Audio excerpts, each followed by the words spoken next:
Seorang narsistik bisa kelihatan terpuruk ketika kehilangan narsistik supply asupannya, yaitu sumber validasi yang membuat si narsistik merasa penting, berharga, berkuasa, atau dikagumi.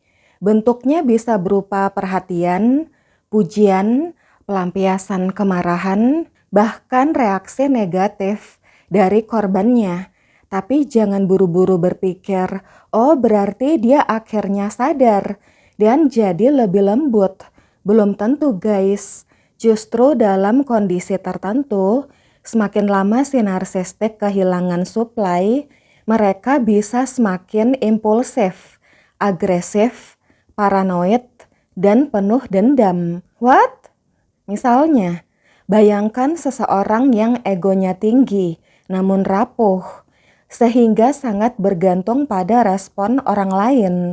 Selama masih ada yang memuji, memperhatikan, menanggapi drama yang dia buat, atau dia bisa dengan bebas membuli targetnya atau orang-orang di sekitarnya, si narsistik masih mendapatkan sesuatu yang membuat dirinya merasa berkuasa dan penting.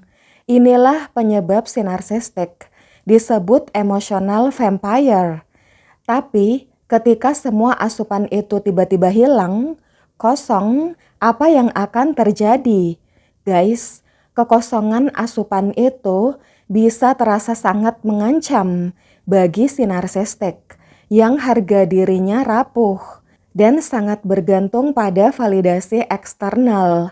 Tanpa validasi, untuk memberi makan ego mereka yang rapuh, si narsistik akan jatuh dalam keputusasaan. Itulah mengapa si narsistik selalu berusaha untuk menjebak seseorang masuk ke dalam orbit kekuasaannya. Makanya, ketika akhirnya si narsistik menemukan orang baru alias supply baru setelah mengalami dry season alias masa panjang tanpa supply, supply baru tersebut belum tentu mendapatkan fase love bombing yang sepadan. Bisa-bisa dia malah mendapatkan paket komplit semua frustasi si narsistik yang selama ini menumpuk. Misalnya nih, supply baru itu kamu. Kamu bukan cuman berhadapan dengan perilaku si narsistik atas suasana hatinya hari ini. Kamu bisa saja menjadi sasaran dari kemarahan, kekecewaan, rasa ditolak, dan dendam yang sebenarnya berasal dari pengalaman-pengalaman mereka sebelumnya. Oh iya guys, BTW, kalau kamu nggak nurut, kalau kamu melawan balik perilaku jahat si narsistik, kalau kamu membela diri, si narsistik bakal dendam sama kamu loh. Nah, kembali ke pembahasan. Jadi, kalau kamu, si supply baru, pernah berpikir, kok reaksi dia segitunya? Gue cuman melakukan kesalahan kecil. Kok dia memperlakukan gue seolah gue kriminal yang melakukan kesalahan besar? Nah, bisa jadi memang masalahnya bukan sebesar itu. Yang meledak mungkin adalah akumulasi emosi lama si narsistik yang salah sasaran ke kamu. Menurut Danis Bashir, ada 4 hal yang membuat si narsistik menjadi lebih berbahaya jika mereka tidak mendapatkan asupan supply dalam jangka lama. Yang pertama, kemarahan si narsistik tidak punya saluran pelepasan lagi. Bayangkan kemarahan si narsistik seperti uap dalam panci air. Selama masih ada orang di sekelilingnya, seorang narsistik mungkin bisa membuang tekanan itu sedikit demi sedikit lewat huru-hara, drama, debat, menyalahkan orang lain, guilt tripping, manipulasi, sindiran, atau membuli targetnya. Orang-orang di sekitarnya akhirnya berfungsi sebagai samsak emosional. Ada yang bikin kesel, langsung si narsistik meledak. Ada yang tidak nurut, langsung si narsistik salahin. Ada yang mulai menjauh, manipulasi aja. Ada yang menolak, cari cara supaya orang itu merasa bersalah. Dengan begitu, tekanan emosionalnya punya tempat untuk keluar. Tapi ketika suplai menghilang, salurannya ikut tertutup. Dan yang perlu kita pahami, kemarahan si narsistik tidak otomatis menghilang, justru bisa menumpuk. Hari demi hari, frustasi, rasa ditolak, malu, iri, dan kebutuhan untuk kembali merasa berkuasa akan semakin menguat. Secara psikologis, kondisi seperti ini bisa membuat respon emosional si narsistik menjadi jauh lebih reaktif. Lalu datanglah seseorang yang sebenarnya cuma melakukan kesalahan kecil. Misalnya, kamu terlambat membalas pesan, atau kamu tidak memberikan perhatian sebanyak yang dia mau, atau kamu sekedar mengatakan, gue gak setuju. Buat kamu, itu cuman kejadian biasa. Tapi reaksi si narsistik meledak. Seolah-olah kamu baru saja mengkhianati dia. Seolah-olah kamu baru melakukan kesalahan besar. Padahal kamu baru kenal dia sebulan. Inilah yang disebut displaced anger. Kemarahan yang sebenarnya berasal dari sumber lain, tapi dilampiaskan kepada target yang kebetulan ada di depan mata. Jadi, ketika kamu merasa, lah kenapa gue seperti dihukum atas sesuatu yang gak pernah gue lakukan, perasaan kamu masuk akal karena bisa aja kamu memang sedang menerima tagihan emosional yang bukan milik kamu. Kamu datang sebagai orang baru, tapi si narsistik datang membawa koper yang penuh dengan pengalaman lama dia. Dan koper itu isinya bukan baju, isinya dendam, penolakan, rasa malu, frustasi, dan luka ego dia yang belum selesai. Semakin lama si narsistik kehilangan suplai, semakin besar kemungkinan tekanan emosional tersebut mencari jalan keluar ketika ada target baru. Itulah sebabnya seseorang yang muncul setelah musim kering si narsistik tidak selalu mendapatkan hubungan yang indah. Jangan menganggap intensitas reaksi seseorang sebagai ukuran seberapa besar kesalahanmu. Kadang ledakan yang kamu lihat di depan mata bukan mencerminkan seberapa buruk kamu. Kadang itu hanya menunjukkan seberapa banyak emosi yang selama ini tidak pernah si narsistik proses dengan sehat. Kemudian yang kedua, paranoia si narsistik semakin menjadi-jadi. Ketika seorang narsistik kehilangan suplai seperti perhatian, validasi, kekaguman, dan rasa dikagumi, yang hilang bukan cuman penonton si narsistik. Si narsistik bisa merasa seperti topeng identitasnya mulai copot. Selama ini harga diri mereka selalu bergantung pada bagaimana orang lain melihat mereka. Harus terlihat hebat, berkuasa, selalu dielu-elukan, diinginkan, dan selalu punya kontrol. Begitu validasi itu menghilang, muncul rasa kosong, sekaligus terekspos.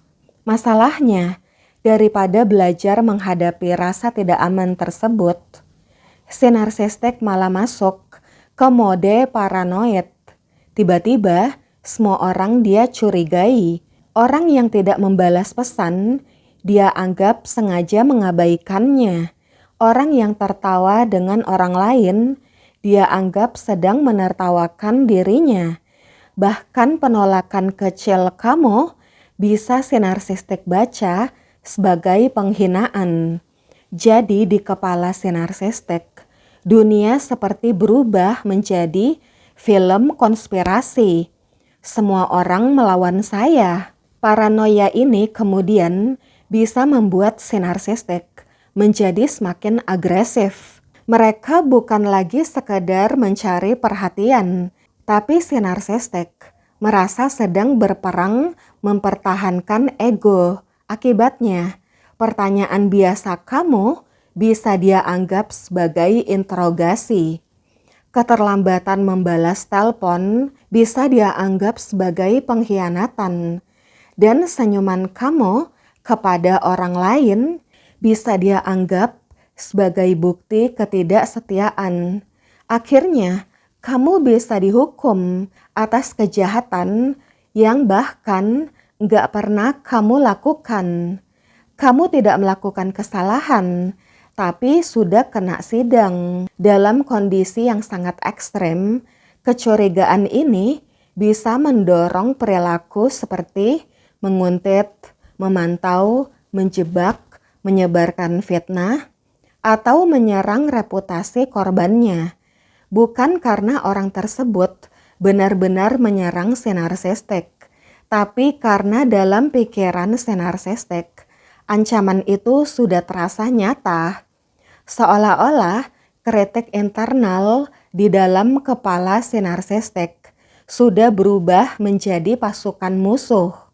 Dan karena sifat si narsistik yang merasa harus selalu menang, mereka akan menyerang duluan. Yang lebih mengkhawatirkan adalah ketika keputusasaan si narsistik mulai menipiskan batasan tindakannya.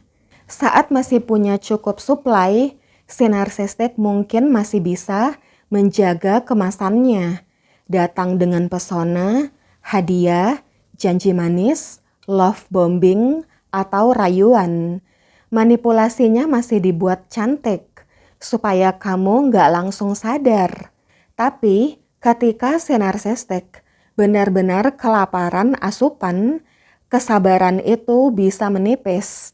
Si narsistik bisa melakukan love bombing secara brutal sejak awal, menuntut komitmen terlalu cepat, menerobos privasi, atau bersikap seolah-olah kamu sudah menjadi miliknya. Ini bukan lagi soal membangun hubungan secara sehat, tapi bagaimana caranya agar mendapatkan kembali sumber validasi secepat mungkin. Karena itu, intensitas perhatian yang luar biasa dari seseorang jangan otomatis diterjemahkan sebagai cinta yang dalam. Bisa jadi dia adalah narsistik yang kelaparan setelah lama kehilangan suplai. Kadang yang terlihat seperti, wah, dia segitu baiknya sama aku, sebenarnya adalah seorang narsistik yang sedang panik karena egonya lapar. Dan ketika keputusasaan semakin parah, batasan bisa semakin dianggap tidak penting oleh si narsistik. Mereka mungkin menggunakan manipulasi emosional, tekanan finansial, pura-pura mengalami keadaan darurat, atau cara lain untuk membuat kamu tetap terikat. Jadi, kalau red flag-nya biasanya cuma samar, sekejap kedipan lampu, dalam kondisi seperti ini, lampunya bisa berubah heboh, kayak sirene ambulan. Kemudian yang ketiga, fantasi si narsistik bisa menjadi semakin gelap. Narsistik sering membangun dunia batin yang berisi fantasi tentang dirinya sebagai orang yang hebat, berkuasa, dikagumi, diinginkan, bahkan dicemburui. Suplai membantu membuat fantasi tersebut terasa nyata. Selama ada orang yang memuji, mengejar, mengagumi, atau memberikan perhatian, si narsistik mendapatkan bukti bahwa gambaran besar imajinasi tentang dirinya memang benar. Tapi ketika suplai mengering, si narsistik harus menghadapi realita. Si narsistik akan berhadapan dengan perasaan yang sangat menyakitkan baginya, yaitu bagaimana kalau sebenarnya gue biasa aja. Bagi seorang narsistik yang harga dirinya sangat bergantung pada superioritas dan validasi eksternal. Perasaan seperti ini bisa sangat menghancurkan. Maka, si narsistik melarikan diri lebih jauh ke dalam fantasinya. Awalnya, mungkin hanya fantasi tentang kembali sukses, kembali dikagumi, atau membuktikan bahwa dia lebih hebat dari supply yang meninggalkannya.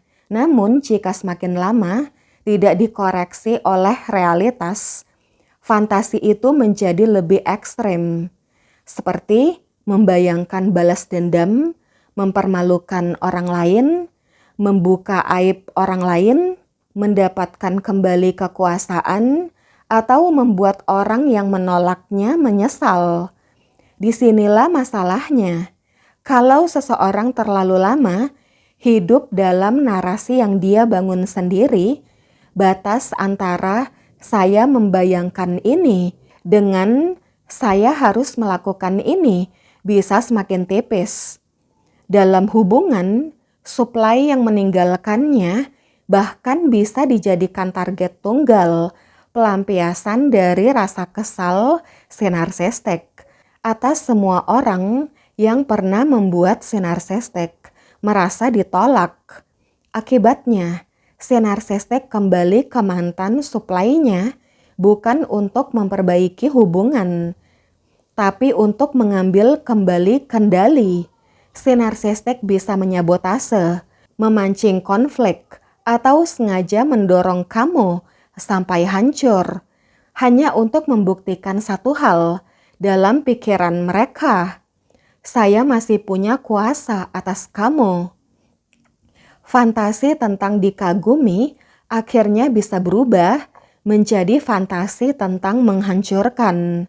Dan kalau realitas dengan fantasi sudah semakin bercampur, persoalannya bukan lagi sekadar kebutuhan akan perhatian. Yang muncul adalah kebutuhan untuk mendominasi, mengendalikan, atau bahkan membuat targetnya membayar, merasakan pembalasan, karena telah membuat si narsistik merasa kecil. Kemudian yang keempat, kekejaman si narsistik bisa kehilangan rem. Di balik narsisme terdapat rasa entitlement, perasaan bahwa mereka berhak mendapatkan perhatian, kekaguman, kesetiaan, bahkan perlakuan khusus. Selama supply masih tersedia, rasa berhak tersebut kadang masih dibungkus dengan pesona. Mereka masih bisa terlihat baik, romantis, murah hati, atau charming.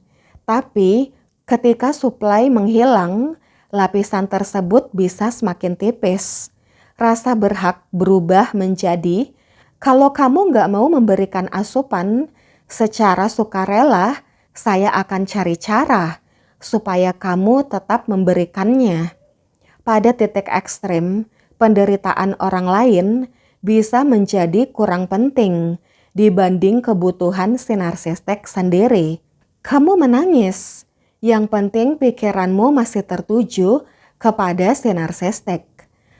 Atau kamu sedih, terluka, yang penting si narsistik merasa kembali punya kendali.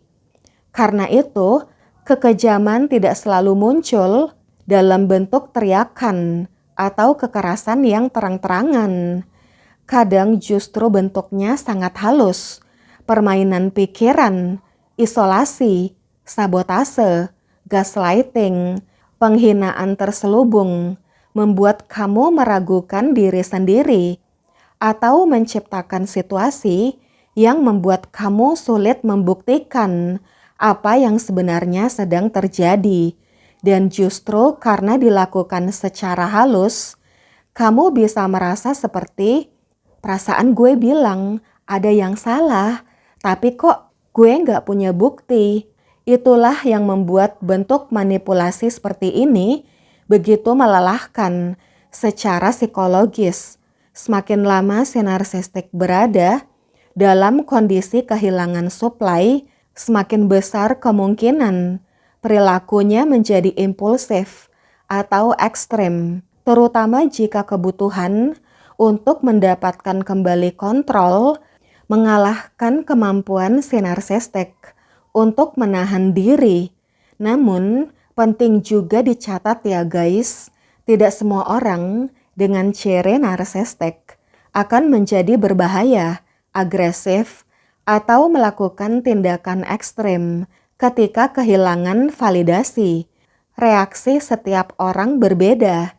Jadi, apakah narsistik tanpa suplai berarti sudah kalah? Belum tentu. Kehilangan suplai tidak otomatis membuat si narsistik menjadi tenang, sadar diri, lalu berkata, "Wah, ternyata saya harus introspeksi." Sayangnya, hidup tidak selalu seindah ending film. Pada sebagian orang dengan pola narsistik yang kuat, kehilangan validasi justru bisa memicu rasa malu, kekosongan, paranoia, kemarahan, keputusasaan, dan usaha yang semakin keras untuk mendapatkan kembali kontrol. Mereka bisa menjadi lebih nekat, lebih obsesif, atau bahkan lebih manipulatif. Jadi yang perlu kita pahami adalah apa yang terjadi pada perilaku si narsistik ketika sumber validasi itu hilang. Karena disitulah karakter si narsistik yang sebenarnya mulai terlihat. Saat semuanya masih berjalan sesuai keinginan si narsistik, pesona bisa menutupi banyak hal. Tapi ketika perhatian berhenti diberikan, batasan mulai ditegakkan, dan kamu tidak lagi memberikan respon seperti yang si narsistik inginkan. Menyadari kemampuan si narsistik untuk menghormati batas tersebut menjadi jauh lebih penting daripada tampilan seberapa manis si narsistik ketika semuanya berjalan sesuai kemauan mereka. Dan kalau setelah kehilangan suplai, si narsistik justru semakin menekan, Si narsistik justru semakin menekan, mengintimidasi, memfitnah, menguntit, atau mencoba menghancurkan kamu. Itu adalah tanda bahwa batasan dan keselamatan kamu harus menjadi prioritas. Karena kamu bukan dispenser validasi. Kamu juga bukan tempat sampah untuk menampung kekacauan ego si narsistik. Oke guys, thanks for watching. See you. Bye.